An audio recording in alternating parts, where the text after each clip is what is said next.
Good morning.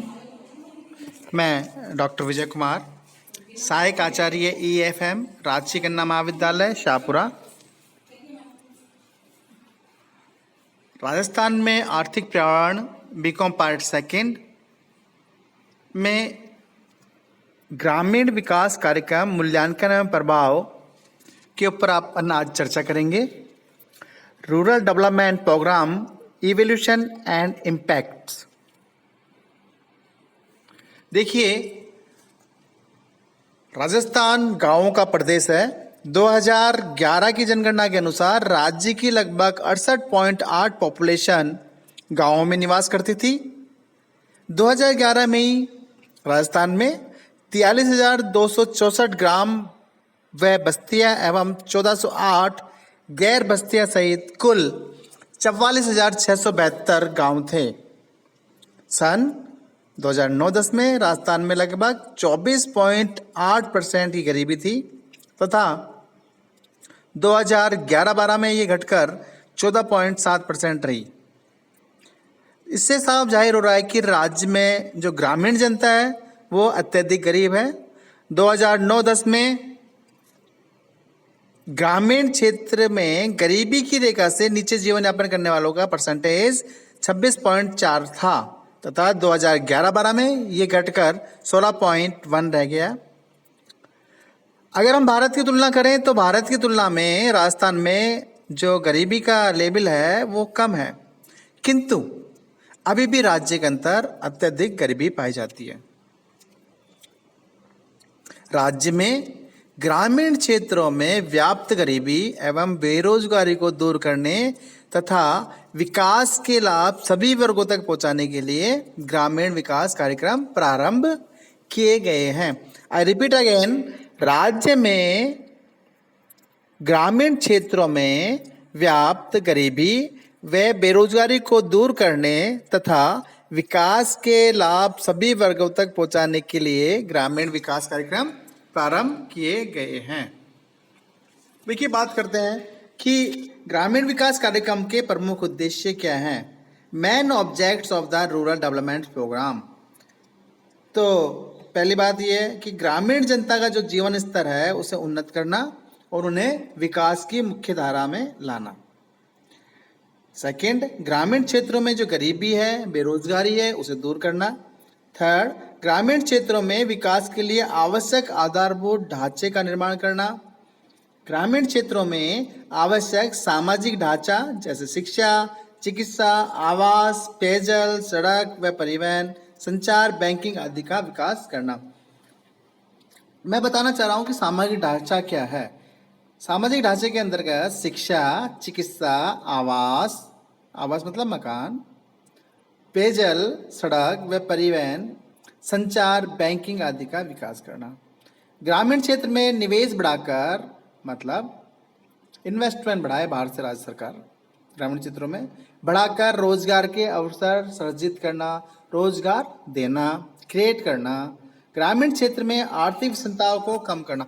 आर्थिक विषमताएं क्या होती है? आर्थिक विषमता वो होती है जिसके अंदर एक व्यक्ति बहुत अत्यधिक धनवान है और एक व्यक्ति बहुत अधिक गरीब है। इन दोनों में जो डिफरेंसेस है, विषमता है, अत्यधिक अमीरी, अत्यधिक गरीबी, इन दोनों को कम करना। ग्रामीण क्षेत्र में आय के अवसर बढ़ाना। ये सारी जो बातें हैं ये ग्रामीण विकास कार्यक्रम के प्रमुख उद्देश्य के अंदर शामिल की जाती है। इन उद्देश्यों की पूर्ति के लिए अनेक ग्रामीण विकास कार्यक्रम चलाए गए हैं। समय समय पर आवश्यकता अनुसार कुछ कार्यक्रम बंद भी किए गए हैं। कुछ कार्यक्रमों को आपस में मिला दिया है। एक दो कार्यक्रमों को आपस में मिलाकर एक नया कार्यक्रम बना दिया है। कुछ कार्यक्रमों को आपस में विलय कर कुछ नए कार्यक्रम बनाए और कुछ नए कार्यक्रम भी राज्य सरकार ने जोड़े हैं। देखिए, जब बात करते हैं हम कि भारत में ग्रामीण विकास कार्यक्रमों की शुरुआत कब हुई। भारत में ग्रामीण विकास कार्यक्रमों की शुरुआत अंत्योदय कार्यक्रम से मानी जाती है। अंत्योदय मतलब सबसे अंत का जो व्यक्ति है उसका उदय करना, अंत्योदय, जिसे बाद में हमने समन्वित ग्रामीण विकास कार्यक्रम का नाम दिया, इंटीग्रेटेड रूरल डेवलपमेंट प्रोग्राम। ये अंत्योदय कार्यक्रम 1977 में राजस्थान के तत्कालिक मुख्यमंत्री श्री भैरव सिंह शेखावत द्वारा राजस्थान राज्य में ही प्रारंभ किया गया था। बहुत सारे कार्यक्रम चलाती है ग्रामीण विकास के लिए सरकार। तो मैं कुछ ऐसे कार्यक्रमों का नाम बता रहा हूं आपको जो पुराने कार्यक्रम है, और बाद में मैं बात करूंगा कि जो नए कार्यक्रम है उनकी चर्चा कैसे की जाए।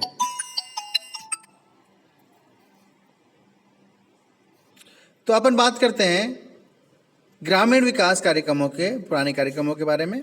तो देखिए, अंत्योदय योजना, समन्वित ग्रामीण विकास कार्यक्रम, स्वर्ण जयंती ग्राम स्वरोजगार योजना, सूखा संभावित क्षेत्र कार्यक्रम, मरुस्थल विकास कार्यक्रम, ट्राइसेम, राष्ट्रीय ग्राम रोजगार कार्यक्रम, ग्रामीण भूमिहीन रोजगार गारंटी कार्यक्रम एवं जवाहर रोजगार योजना, जवाहर ग्राम समृद्धि योजना, रोजगार गारंटी कार्यक्रम, ग्रामीण क्षेत्र में महिला व बाल विकास कार्यक्रम, इंदिरा आवास योजना, स्वर्ण जयंती ग्राम स्वराज योजना, महात्मा गांधी राष्ट्रीय ग्रामीण रोजगार गारंटी अधिनियम, शहरी विकास कार्यक्रम, शहरी नहीं है, ये शहरी है, प्रधानमंत्री ग्रामोदय योजना, परिवर्तित क्षेत्र विकास दृष्टिकोण यानी माडा कार्यक्रम आदि थे। चलिए अपन बात करते हैं कि ग्रामीण विकास के वर्तमान में प्रमुख कार्यक्रम कौन कौन से हैं। वर्ष 1999 में सबसे पहले चले आ रहे कार्यक्रमों के अंतर्गत स्वर्ण जयंती ग्राम स्वरोजगार योजना, इसे हमने बोला SGSY, जवाहर ग्राम समृद्धि योजना, संपूर्ण ग्रामीण रोजगार योजना, प्रधानमंत्री सड़क योजना, संपूर्ण गारंटी रोजगार योजना को बोला SGRY। इन सब का जो पुराने कार्यक्रम चल रहे थे, जो मैंने आपको बताया थे, उन सब पुनर्गठन करके ये नए कार्यक्रम आपने इंट्रोड्यूस किए हैं। तो अपने सबसे पहले बात करते हैं स्वर्ण जयंती ग्राम स्वरोजगार योजना। स्वर्ण जयंती ग्राम स्वरोजगार योजना, जिसे हमने बोला SGSY। SGSY, S का मतलब है स्वर्ण जयंती, G मतलब ग्राम, S मतलब स्वरोजगार, Y मतलब योजना। देखिए, 1 अप्रैल 1999 से ग्रामीण विकास के विभिन्न कार्यक्रम जैसे समन्वित ग्रामीण विकास कार्यक्रम, मैंने बोला था आपको IRDP, integrated rural development programme, स्वरोजगार के लिए ग्रामीण युवाओं का प्रशिक्षण कार्यक्रम ट्राइसेम, ग्रामीण क्षेत्रों में महिला एवं बच्चों का विकास कार्यक्रम द्वाक्रा, DWCRA द्वाक्रा, ट्राइसेम होता है TRYSEM, ट्राइसेम, स्वयं रोजगार के लिए ग्रामीण युवाओं का प्रशिक्षण मतलब ट्राइसेम। ठीक है। औजारों के कीट आपूर्ति कार्यक्रम सिट्रा, गंगा कल्याण योजना, 10 लाख कुआं योजना, ये सब जो सारे कार्यक्रम थे, ग्रामीण कार्यक्रम थे जो गरीबी दूर करने के लिए बनाए गए थे, इन सबको मिलाकर स्वर्ण जयंती ग्राम स्वरोजगार योजना नामक एकल कार्यक्रम प्रारंभ किया गया। अब ग्रामीण क्षेत्र के गरीबों के लिए स्वरोजगार का ये एकमात्र कार्यक्रम है। उपयुक्त विभिन्न कार्यक्रमों को अब इसी कार्यक्रम में शामिल कर दिया गया है। चलिए, जो कमियां थी उनका ध्यान रखा गया और जो अच्छाइयां थी उन कार्यक्रमों की, पुराने वाले कार्यक्रमों को, उनको इसके अंदर जोड़ा गया। तो स्वर्ण जयंती ग्राम स्वरोजगार योजना के उद्देश्य क्या थे? गरीबी दूर करने के लिए विभिन्न प्रयासों को केंद्रित कर प्रभावी बनाना, विभिन्न प्रयास हैं उनको सेंट्रलाइज करके उनको इम्प्लीमेंटेशन करना, उनको प्रभावी बनाना, सामूहिक ऋण के लाभों का पूंजीकरण करना, कार्यक्रमों की अधिकता संबंधी समस्याओं को दूर करना। बहुत सारे कार्यक्रम थे, उनको सब खत्म करके एक बना दिया तो अधिकता दूर हो गई। ग्रामीण क्षेत्र में स्वरोजगार के लिए लघु उद्योग की स्थापना करना, ग्रामीण गरीबों को स्वयं सहायता समूह के रूप में संगठित करना, विभिन्न सरकारी, अर्ध सरकारी एवं गैर सरकारी एजेंसियों के प्रयासों का एकीकरण करना, बैंक ऋण एवं अनुदान की राशि के मेले से ग्रामीण क्षेत्रों में आय उत्पन्न करने वाली परिसंपत्तियों का निर्माण करना तथा ये सुनिश्चित करना कि सहायता प्राप्त परिवार को कम से कम 2000 रुपये प्रति माह की शुद्ध आय प्राप्त हो सके। इस योजना के अंदर जो लोग आते हैं उसे 2000 की आय कम से कम मिल सके। संक्षेप में, इस योजना का उद्देश्य बैंक ऋण और सरकारी सब्सिडी द्वारा, देखो मैं क्या बता रहा हूं, देखिए ध्यान दीजिए, इस योजना का उद्देश्य बैंक ऋण एवं सरकारी सब्सिडी द्वारा स्वरोजगारियों को आय सृजित करने वाली परिसंपत्तियां उपलब्ध कराकर उन्हें बीपीएल की रेखा से ऊपर लाना। ऋण एवं अनुदान के द्वारा स्वरोजगारियों को आय सृजित करने वाली परिसंपत्तियां उपलब्ध कराकर उन्हें गरीबी रेखा से ऊपर लाना। इस बात करते हैं हम, इसी योजना की बात कर रहे हैं हम। इस योजना की एक महत्वपूर्ण बात यह है कि इसके अंतर्गत सहायता प्राप्त व्यक्ति जो होता है उसे हमें स्वरोजगारी कहलाएंगे। यह लाभार्थी नहीं है, वो लाभार्थी शब्द यूज नहीं किया गया है, स्वरोजगार, स्वयं का रोजगार उत्पन्न करने वाला। इस योजना में निश्चित किया गया था कि 3 वर्ष में, जिसे हमने सहायता दी है, वो 3 वर्ष में वो परिवार बीपीएल की रेखा से ऊपर आ जाएगा। हम ये चाह रहे थे, सरकार ये चाह रही थी कि जो गरीब लोग हैं उनको पर्याप्त आय हो जाए स्वरोजगार से और वो परमानेंट, स्थायी रूप से गरीबी रेखा से ऊपर चले जाए, स्थायी रूप से गरीबी रेखा के ऊपर आ सके और उन्हें गरीबी का सामना ना करना पड़े। कहा गया है कि 5 वर्षों में प्रत्येक विकास खंड में रहने वाले गरीब परिवारों में से 30% को इस योजना से, 30% पीपुल्स को इस योजना से लाभान्वित किया जाएगा। चलिए आगे बात करते हैं हम, इस योजना के प्रमुख बिंदु कौन कौन से हो सकते हैं।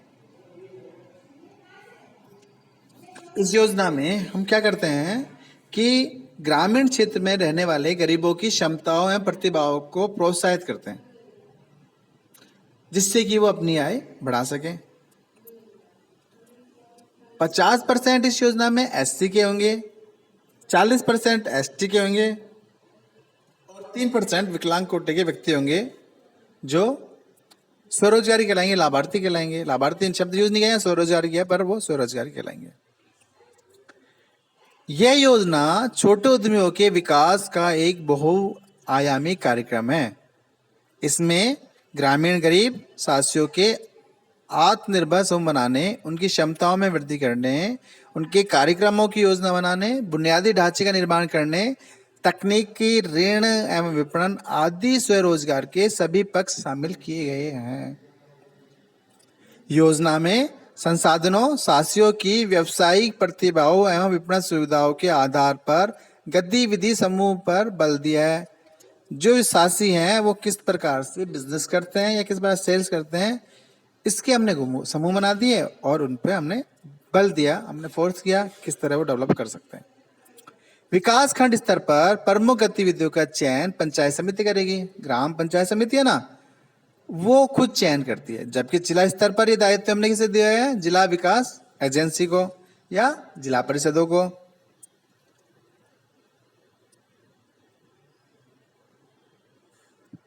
प्रमुख गतिविधियों के लिए गरीबों के आत्मनिर्भर समूह बनाकर उनकी क्षमता बढ़ाई जाएगी और कोशिश की जाएगी इन समूह में मैक्सिमम महिलाएं हो।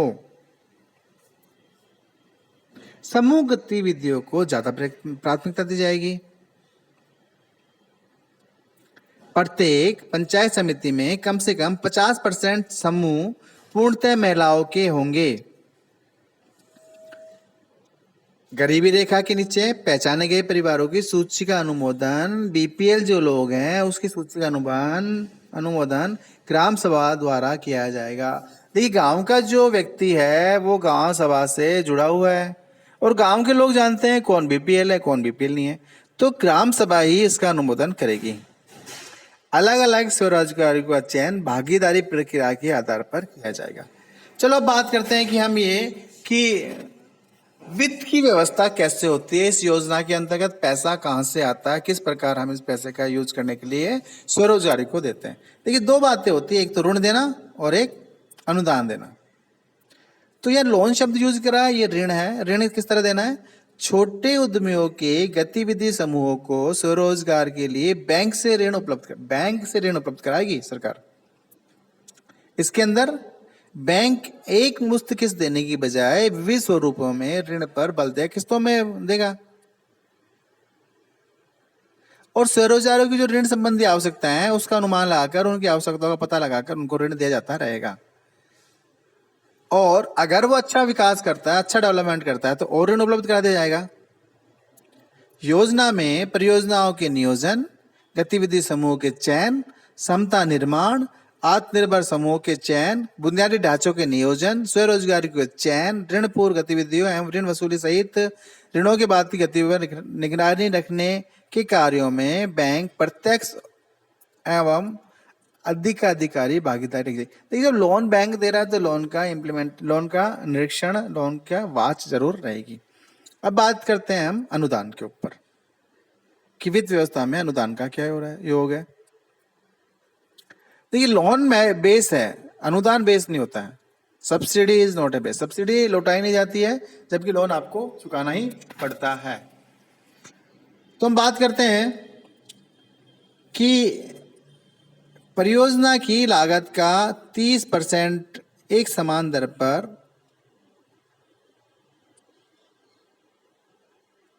दिया होगा। इसकी जो सब्सिडी है वो परियोजना की 30% की समान दर पर दी होगी, किंतु अधिकतम सीमा कितनी होगी? 7,500 रुपए। SC/ST के उद्यमियों के लिए अनुदान की सीमा परियोजना लागत का 50% या अधिकतम 30%।